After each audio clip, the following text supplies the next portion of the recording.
A 7-year-old among 3 people shot in East Baltimore. The growing concern surrounding young people and violence heading into the final month of the summer. And Acting Police Commissioner Richard Worley's confirmation hearing postponed. Why some activists are asking, is he the right man for the job?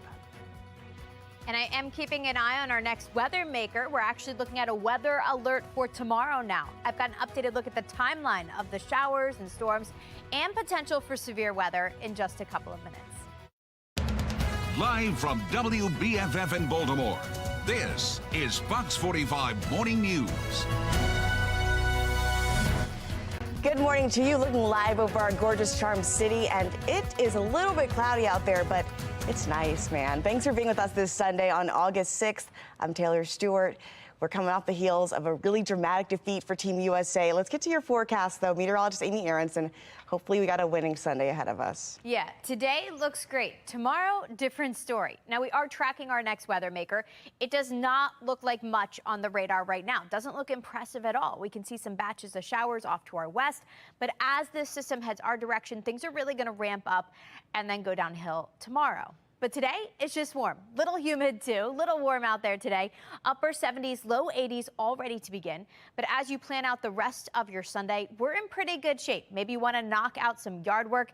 It's a little toasty, but it is mostly dry as we head through the afternoon. It's this evening that we are going to be tracking some showers and some storms. And then tomorrow, we go right into weather alert. So I've got the full scoop on that and what to expect on Monday in just over 10 minutes. Taylor? Continuing coverage this morning, a 7-year-old is in the hospital following a triple shooting in East Baltimore. Police say they found 3 people shot, a 23-year-old woman, an 18-year-old man, and a 7-year-old boy. This was just after midnight on Friday. They found them along Montfort Avenue, and according to police, at least 12 juveniles have been killed this year in Baltimore, and more than 65 others have been shot and survived. Young people are not just the victims of crime, though. They're also often the perpetrators. Juvenile justice laws make it difficult for officials to charge them, they say, which is the case for a group of kids arrested in Anne Arundel County this week for crimes involving stolen cars. Some of those kids are as young as 11 and 12 years old. It makes it more challenging. The 11 and the 12-year-old, had it been a carjacking or an attempted carjacking, that meets the criteria for those offenders to be charged. But since it was a crime against property, which motor vehicle theft is a crime against property and not a crime of violence, it does not meet the criteria for charging. The Juvenile Justice Reform Act limits charges for those under 13 and says juveniles cannot be charged at the age of 10. Now, city and state officials, including Mayor Brandon Scott and at least 10 state attorneys across Maryland, have concerns about those laws. 2 Maryland legislative committees plan to look into accusations juvenile justice reform laws are contributing to the juvenile crime problem. Now, Fox 45 News has heard complaints about the system from leaders across our state for months now. Many of them have been calling for a change. To be honest, I think it's one of the worst pieces of legislation I've ever read, because what it has done is taken the process of holding juveniles accountable away from prosecutors. Those protections have given way to a protection of some people who have committed very heinous crimes, which, yes, that does hamper what we are doing now. It's becoming more and more difficult to hold juveniles accountable. Basically, a lot of things that unfortunately young people find themselves getting involved in, police can no longer take action. Fox 45 has continuing coverage of the juvenile crime crisis across our state. You can find more of our previous reporting on our website and the latest updates there as well, foxbaltimore.com. Now, Baltimore City Council has postponed Acting Commissioner Richard Worley's confirmation hearing. It was scheduled to happen August 15th. We're still trying to find out why this postponement is happening in the first place, but Mayor Scott appointed Worley in June, a decision that led to some criticism from Baltimore activists who said the process should have been a broader search. Why aren't the police accountability organizations a part of that process? And this acting commissioner has not reached out to the very active coalition of civil society organizations that have been working to end police violence and police terror and to bring about police accountability. Now, Worley also faces questions about his residency. City code requires the police commissioner to live within city limits. Worley currently lives in Anne Arundel County. He says he plans to move to the city beginning next week. He's going to hold a series of town halls to give residents a chance to voice their concerns about public safety. Now, Mayor Scott's pick to lead the fire department, James Wallace, also under scrutiny today. Now, a report revealed Wallace faced pipe bomb charges decades ago. A former member of the state fire marshal's office says he responded to that call and found a large amount of fireworks at Wallace's home. The law under fireworks were just up to a certain amount of powder, and basically any larger fireworks came under the pipe bomb law. These are, again, dangerous, but they were just over the edge as far as crossing the line between fireworks and what was considered pipe bombs or explosives. Look, the mayor is standing by both of these nominations. He says in Wallace's case, the charges were expunged, and he's now awaiting approval from City Council. Then there were a series of text messages uncovered this week between two now former city officials, ex-Monty director Shante Jackson and former police commissioner Michael Harrison. Now, as first reported by the Baltimore Banner, the texts from Jackson to Harrison appeared to hint at getting rid of Deputy Mayor for Public Safety Anthony Barksdale. They were sent during a council meeting back in June, and some argue the messages were a distraction from the crime crisis at hand. I think it's very obvious that when you have that type of infighting, you have this kind of mismatch. The people who suffer the most are the residents of Baltimore City. That tells you that they're not focused on what really needs to happen, and that's keeping the residents of Baltimore City safe. Now, before joining the mayor's staff in July last year, Barksdale was a tough critic of BPD's public safety strategies. At his appointment, though, he made a public apology to Harrison. Mayor Scott says Barksdale's record speaks for itself. Well, we went to Peace Director Giovanni Patterson to weigh in on these text exchanges. Take a look at our interview. So give me a little bit of background as to why you think this exchange happened. Well, first off, when I, read the text message and read the stories, it was almost like a scene from The Wire, just like play by play. Specifically seasons 4 and seasons 5, where the city officials, on the taxpayers' dime, are just essentially running in their own playground, really ignoring the concerns of the citizens. But what they mean here, I believe, is that because there has been some dissent in the past or some disagreements, that because he's not maybe, from a philosophical perspective on board with everything that they're doing, he should go, right? It's almost like a dictatorship of alignment, right? If you're not aligned with us, then, you have to go. But in any healthy relationship, in all healthy relationships, there has to be some type of disagreement, and there's a respectful way of going about and handling that, and this wasn't it.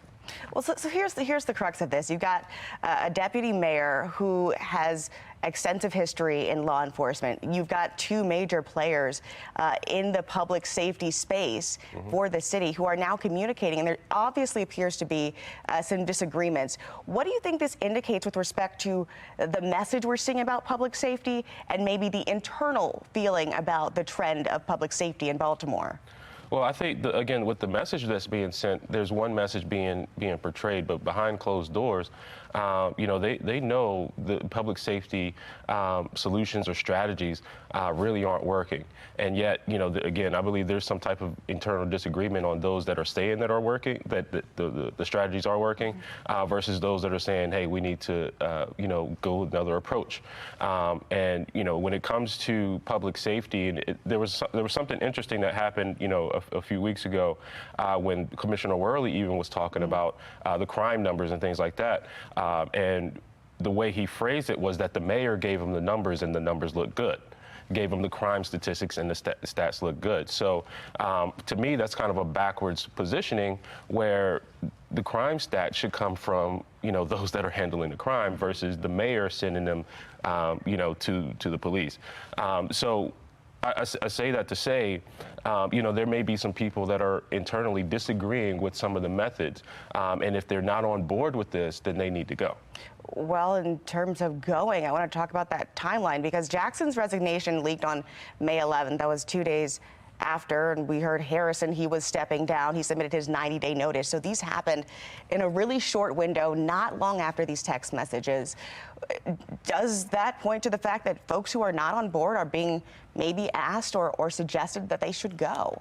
I mean, it could definitely suggest that, but I think, you know, there should be, you know, maybe even some further investigations into what's going on. But I think, you know, ultimately, what's starting to be recognized, and there's a sentiment growing in Baltimore, that the people are watching, right? The people are looking to see what's going on, particularly in City Hall, city government, especially since it's our tax dollars being used.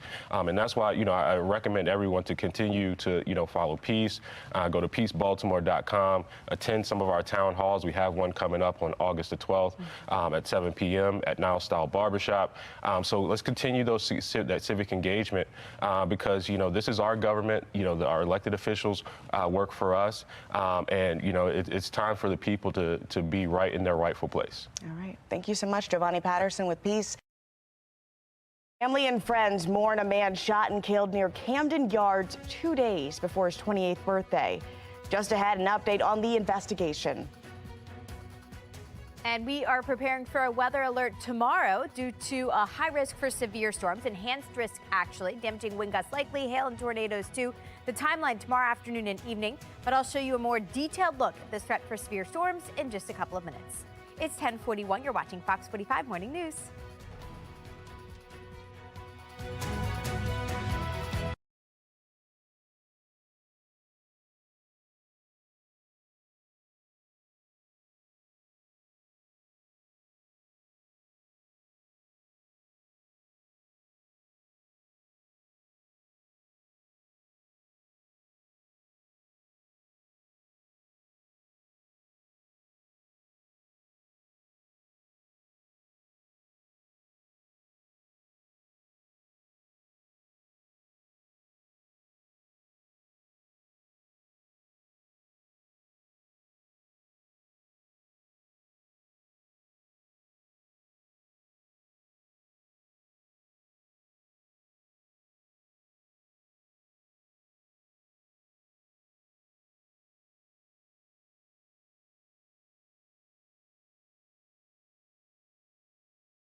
I have every confidence that we followed existing protocols and rules.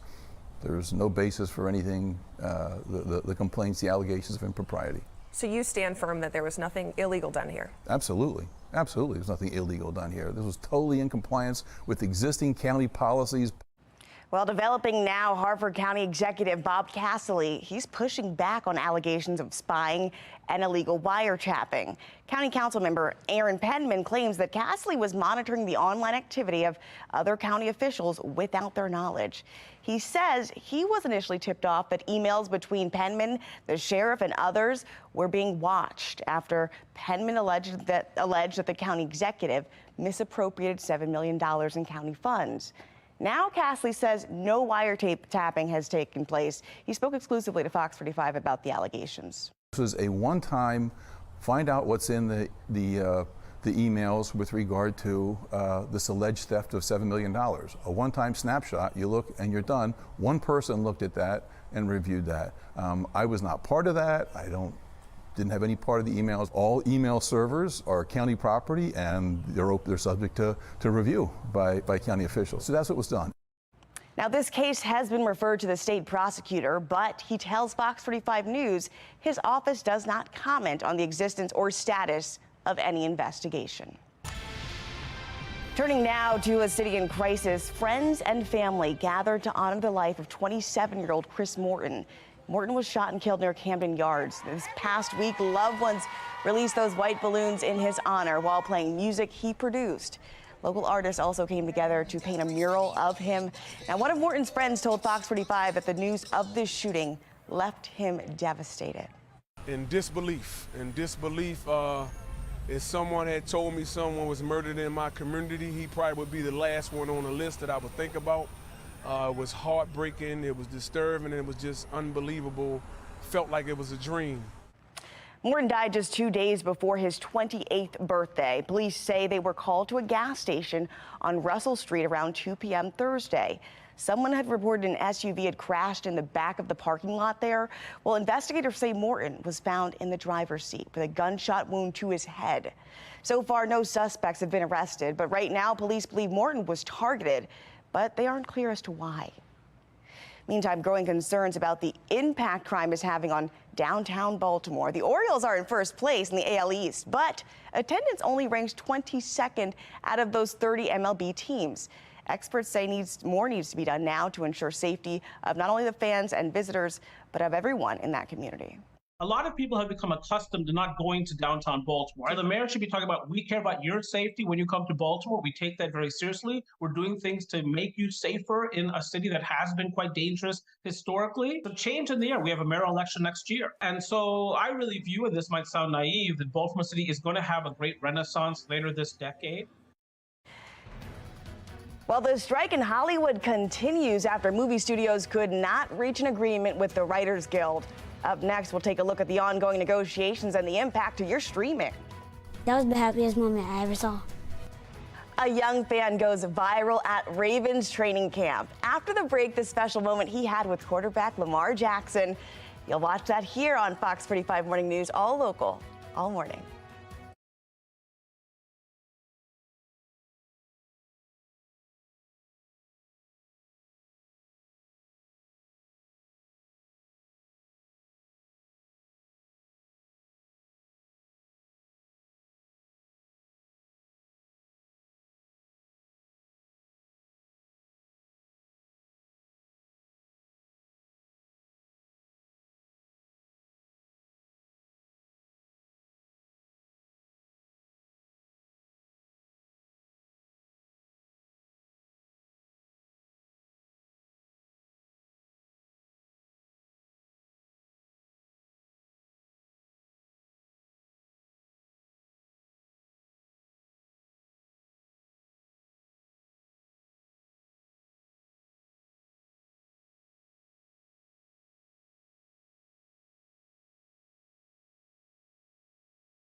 All right, this is the weekend to get outside for sure. It is just so nice out there. Meteorologist Amy Aronson Is it going to be like that all day and into our work week?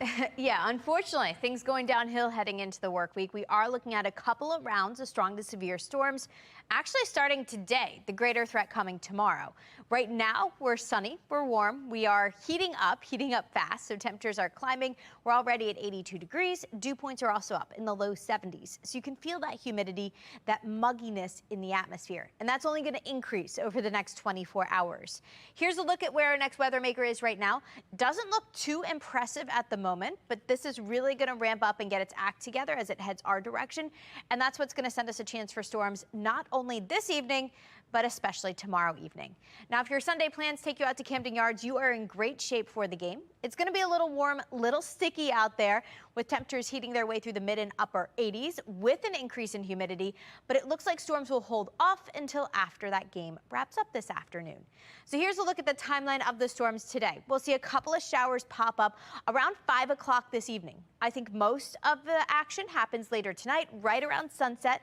Around 8 o'clock, we get this line of showers and storms rushing through, and then things quiet down again. So tomorrow morning looks quiet, mostly cloudy and very, very muggy to begin. Temperatures heat their way into the low 90s. Humidity really ramps up, and this is setting us up for this, the potential for some strong to severe storms. So we are looking at a high risk for storms as we get into your Monday afternoon, your Monday evening. This forecast model showing this happening around 5 o'clock, so not great for the evening commute. It shows heavy rain along with some feisty storms at that point. They should push out of here pretty quickly, and after that, things will quiet down for the remainder of your Monday night. Here's a quick look at how much rain we're expecting. Today alone, about 2/10, 3/10 of an inch. You add Monday into the mix, about a ½ an inch to an inch, even above an inch in some spots. 2 inches where some storms develop tomorrow afternoon and tomorrow evening. We've got an enhanced risk for severe weather. So if you take a look at where that puts us on the threat level scale for tomorrow, it's the orange color. So it's right in the middle, a 3 out of 5. This means we are tracking the concern for not only damaging wind gusts and hail, but also a few tornadoes. And this is how hot it's going to feel tomorrow. Pretty uncomfortable stuff before the storms get here, feeling like we're in the mid-90s. Quick look ahead shows that weather alert for Monday. Showers will wrap up by early Tuesday. And after that, things will quiet down for the rest of the week with just some spotty storms for the second half of it. Taylor? Right, sounds good. Well, trending now, the standoff between the Writers Guild of America and the Alliance of Motion Picture and Television Producers continues. No agreement was reached during their talks on Friday. Friday's meeting was seen as the first potential sign of a thaw between two sides, with the hope to end the work stoppage. Now, the Writers Guild represents more than 11,000 writers who've been on strike since May. Last month, the Screen Actors Guild also went on strike. It's not clear yet if the studios have also reached a SAG with similar requests. The Mega Millions jackpot has grown to more than $500 million now. The potential record, if someone wins this grand prize, they could get that money next week. Friday's winning numbers, here they are: 11, 30, 45, 52, 56, with a mega ball of 20. Well, nobody matched them. All 7 tickets across 7 states won $1 million each. The next drawing is scheduled for Tuesday at 11 p.m. The United States is now out of the FIFA Women's World Cup. They lost to Sweden this morning in a dramatic 5-4 penalty shootout.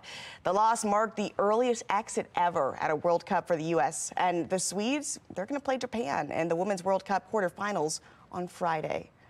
Oh, man. Well, there's still a lot of joy, though, for the kids who love Lamar Jackson and his young fans. We'll get this, an excited young fan who got to high-five him at a practice. One local fan's reaction, it's now going viral. Take a look at this.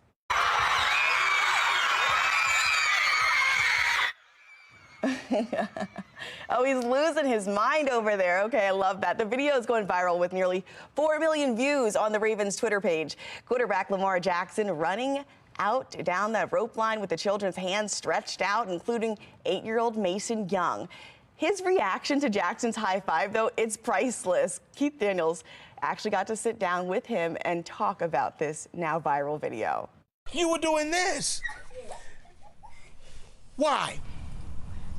That was the happiest moment I ever saw. What's so special about Lamar Jackson? Well, he's a superstar. His speed, his throwing, his accuracy, and his smartness. His what? When nobody's open, he can just run across the field and just throw it straight to them. That football IQ. Well, you can watch that whole interview on our website right now. It's adorable. FOX baltimore.com. Well, you heard it. Our next weather maker is moving on through. After the break, meteorologist Amy Aronson's going to join us here at the desk to let you know when to break out that umbrella. Stick around. You're watching Fox 45 Morning News, all local, all morning.